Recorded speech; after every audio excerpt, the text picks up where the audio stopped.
So Okay. favorite secondary character. I came up with three, Okay. but I'm gonna go with Emmett Sumner, who is played by Michael McKean. Okay. He's the friend. I think there's something I love Michael McKean for some reason. He's one of the most random like actors in the world, but I think I just love that guy so much. I follow him on Twitter too. He's a Okay. little political, but I think his character was just like so down to earth, so normal. It gave a lot of balance and a lot of normalcy to a film that was just kind of an acid trip at times. Right. And he balanced out Lydia's character, who was the girl from film school. I think he balanced her out really well. But I would say Emmett Sumner would probably be my favorite, just because he's the most normal of the whole film. Yeah, and he's kind of the friend that gets you can you can see the hurt in his eyes in one part of the film when Kevin Bacon is he thinks he's on his way upward, and he stops and he picks Emmett up. Is that his name, Emmett? Yeah. Yeah. He picks Emmett up and he thinks they're going to go out to lunch, but they end up just like circling around the block. Yeah. And then when he drops him back off and his wife says, I thought you guys were going out to lunch, Emmett says, well, something like, I guess not. But you can see the hurt that, his friend has pretty much turned his back on it because he's made it and Emmett hasn't. Yeah. And, I like that scene. It was just a brief scene, but I thought it was a beautiful scene. And when Emmett has to get out of the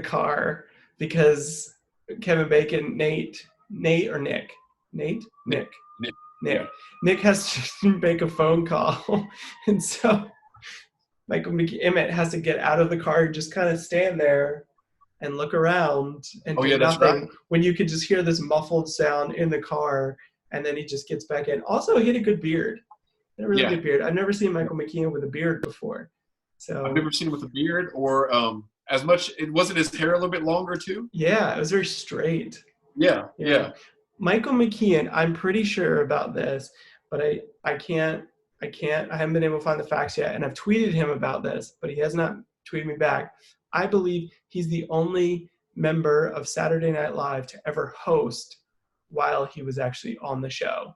Really? Because when Spinal Tap came out, right, the Spinal Tap hosted, and he was a member of Spinal Tap, but he was also a cast member on SNL at the time. So, but I have not been able to get any. No, check that. He's the first cast member to host and then be a cast member, because he became a cast member in the early 90s, and Spinal Tap was in the mid 80s. Okay. I think it was 84 or something like that. So anyway, off topic.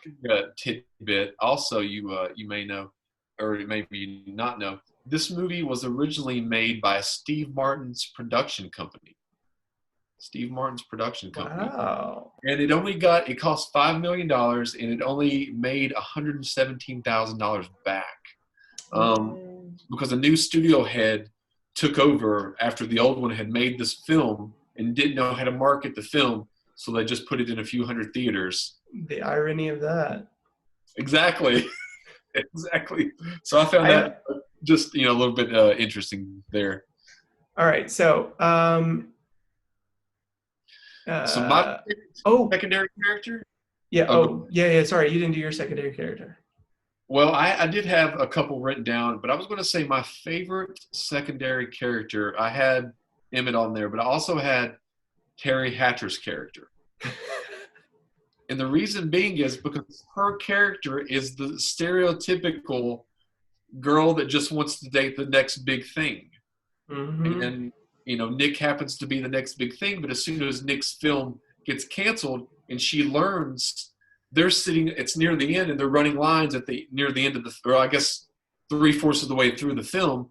And then someone comes to her door and says something about, to him, hey, I heard your film's in turnaround or something. She immediately looks up and she pretty much drops and then starts going out with her wants to go out with her agent.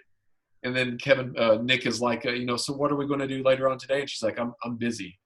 I'm So gonna be busy. immediately, when she thinks that he's no longer a thing, she drops him, which is basically what he did in a nicer way to Emmett earlier in the film.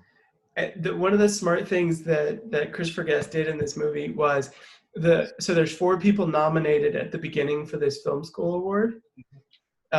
Nick is nominated, Lydia, who's kind of the crazy one, the guy that comes to the door, who's now her agent. Yeah. He was one of the ones nominated, and then the bigger guy who he meets at a party earlier that says he has like 15 deals set up, they were also nominated. So it was cool how he used each one of those people.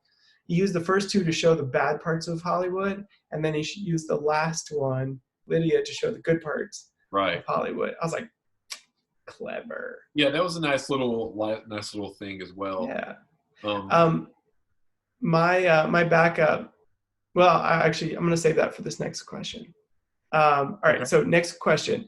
You could do this one first. If you had a chance to ask a character in the movie a question, what would it be? I would have asked Nick, why did he? It's his first film. You know, he's got plucked out of the film school. He won the award. This is his first time in Hollywood, and his picture is, you know, they're trying to greenlight the picture. Now, this is a twofold thing. Why would you not sell out? Why would you not sell out? Because it's your first film, and if this film does well, you're going to be able to piggyback that and gain more creative control.